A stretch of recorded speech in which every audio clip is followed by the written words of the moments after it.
మనిషి మనిషే మూకాభినయ నాటిక సీరియల్ మూడో భాగము చివరి భాగము. Lights on.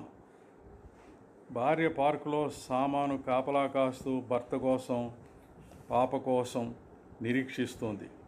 టేప్ రికార్డర్లో మ్యూజిక్ ఆపి ట్రాన్సిస్టర్ ఆన్ చేసింది. ఇప్పటి వరకు మా నిలయ విద్వాంసులసే సంగీతం విన్నారు. ఒక ముఖ్య ప్రకటన కనబడటలేదు. 8 సంవత్సరముల బాబు కనిపించటం లేదు. బొద్దుగా ఉంటాడు. చామన ఛాయ రంగు. బొగ్గ మీద మచ్చ ఉంది. జుట్టు పెరిగి ఉంది. మెల్లకన్ను. ఆచూకీ తెలిసిన వారు ఈ అడ్రస్కు తెలియచేస్తే తగిన పారితోషికం. అడ్రస్ చింతా పాపారావు, ఇరుకు సంధి, బ్రాందీ షాప్ రోడ్, గాంధీనగర్. మరోసారి అడ్రస్ చదువుతాను. వెంటనే భార్య రేడియో ఆపి బాధగా భర్త వెళ్ళిన వైపు చూస్తూ ఉంటుంది. ఆమె కాలుగాలిన పిల్లిలా తిరుగుతోంది. బ్రోకర్ వచ్చాడు. వెకిలిగా నవ్వాడు. ఆమె ఒక చోట ఆగిపోయింది. టైం చూసుకుంది. బ్రోకర్ పార్క్ బెంచీ మీద తిష్ట వేశాడు. ఆమె ఇబ్బందిగా ఫీల్ అయింది. పోలీసు ఓటర్ దారినే పోతున్నాడు. ఆపి ఆ బ్రోకర్ వంక చూపించింది. బ్రోకర్కి పోలీస్ కన్ను గీటాడు. కర్ర జులిపించి భయపెట్టినట్లు నటించాడు. బ్రోకర్ బెదిరిపోయినట్లు నటించి వెళ్ళిపోయాడు. పోలీస్ హీరో పోజు పెట్టాడు. ఆమె కృతజ్ఞతాపూర్వకంగా నవ్వింది. పోలీసు ఆమెకేం పర్వాలేదని అభయం ఇచ్చి పార్క్ బెంచీ మీద కూర్చున్నాడు. హుషారుగా కాళ్ళు ఊపుతున్నాడు. ఆమె నిరీక్షణ.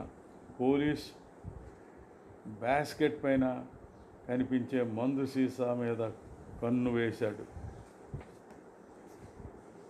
కాస్త కావాలని నసిగాడు. ఆమె తటపటాయించింది. పోలీస్ కొద్దిగా అన్నట్లు బ్రతిమాలాడు. గ్లాసు సీసా ఇచ్చింది. నెమ్మదిగా మందు గ్లాసులో పోసి పక్కకు తిరిగి చిప్ చేశాడు. హుషారుగా లాఠీ ఆడిస్తూ కాళ్ళు ఊపుతూ పచారులు చేస్తున్నాడు. చిలిపిగా ఆమె వంక చూశాడు. దగ్గరగా చేరాడు. అమాంతంగా వాటేసుకున్నాడు. ఆమె విడిపించుకుంది. లాఠీ జులిపించి భయపెట్టాడు. ఆమె భయంతో పోలీసుకు దొరకకూడదని పరుగులు. పోలీసు కోడిబెట్టను పట్టేవాడిలా పోజు పెట్టి పట్టుకోవటానికి ప్రయత్నం చేశాడు. చీకటి పడిందని, ఆమె వద్ద ఎవరూ లేరని, చుట్టుపక్కల ఎవరూ లేరని ధైర్యం వచ్చింది. ఇంతలో బ్రోకర్ వచ్చాడు. పోలీసు బ్రోకర్ కలిసి మంతనాలు చేశారు. ఆమెను వెంబడించారు. బెంచీ చుట్టూ తిరిగింది. ఇద్దరూ ఆమె పట్టుకోవాలని ప్రయత్నిస్తున్నారు. బ్రోకర్ ఆమె బయట పట్టుకున్నాడు. ఆమె ఆగిపోయింది. ఇద్దరూ కలిసి ఆమెను పట్టుకున్నారు.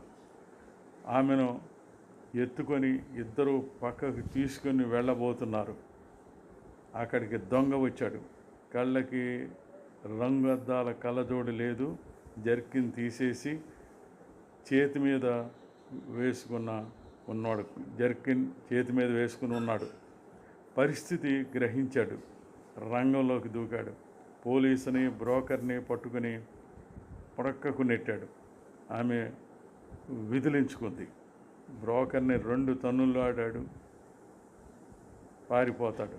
పోలీసు కూడా తల వంచుకుని ప్రక్కకు తప్పుకున్నాడు.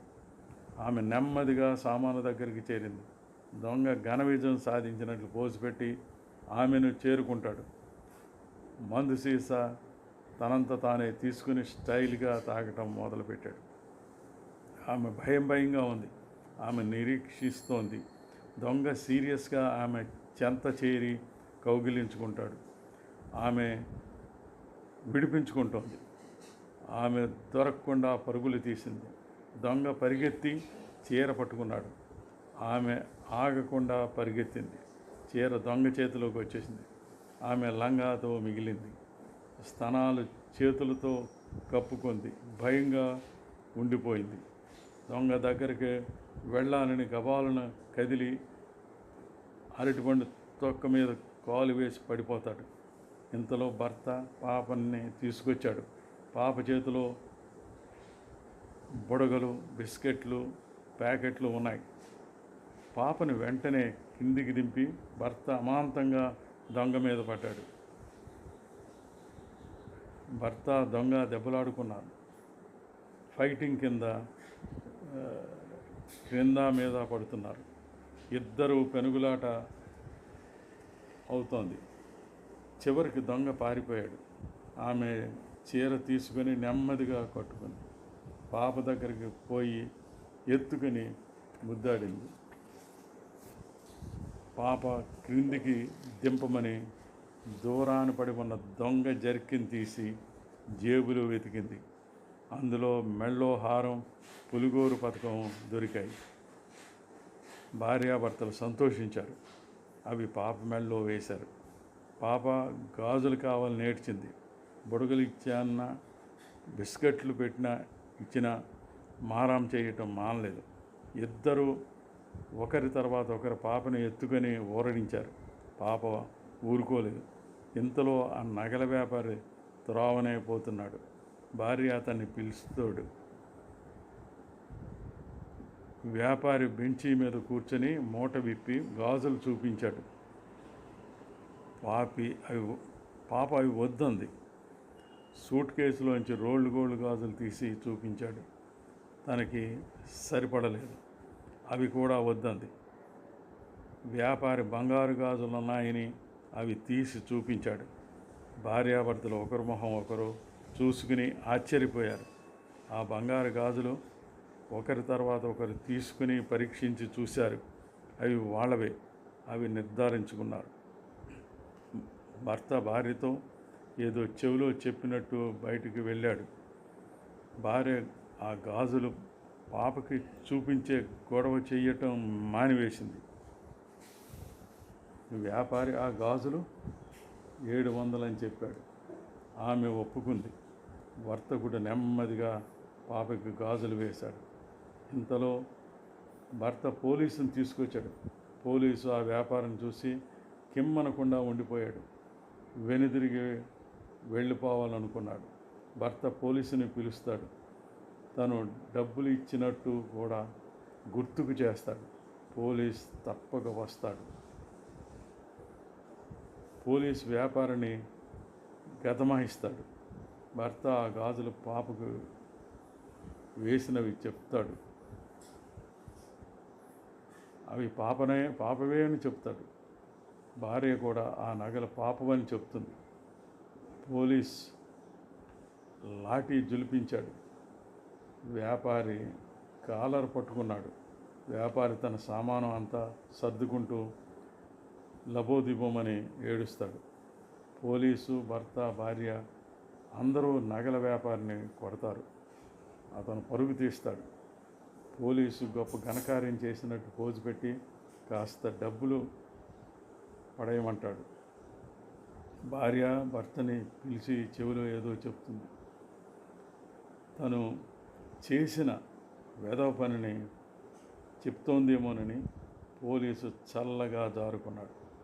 భార్య భర్త నవ్వుకున్నారు. పాపకి గాజులు, మెళ్ళో హారం, పులిగోరు పథకం అన్నీ వచ్చినందుకు ఆనందించారు. భర్త భార్యకి కౌగిలించుకోబోయాడు. ఆమె పార్కులో తప్పని, ఇంటి దగ్గరేనని చెప్పింది. ఆమె ఆజ్ఞ చిరసావహిస్తున్నట్లు భర్త అభినయించాడు. భార్య అన్ని సర్ది సామాన్లు, బాస్కెట్, బ్యాగ్, అంబ్రెల్లా తీసుకుంది. భర్త పాపను ఎత్తుకున్నాడు. గ్రూప్ ఫోటోలోలా భార్యాభర్తలు పక్కన నిలబడి పాపని ఇద్దరి మధ్యలో ఎత్తుకొని ఆనందంగా ఇంటికి బయలుదేరతారు. ఇక ఇందులో పాత్రలు: భర్త, భార్య, పాప, బ్రోకర్, దొంగ, పోలీసు, వ్యాపారి. నమస్తే. కొత్తపల్లి బంగారరాజు.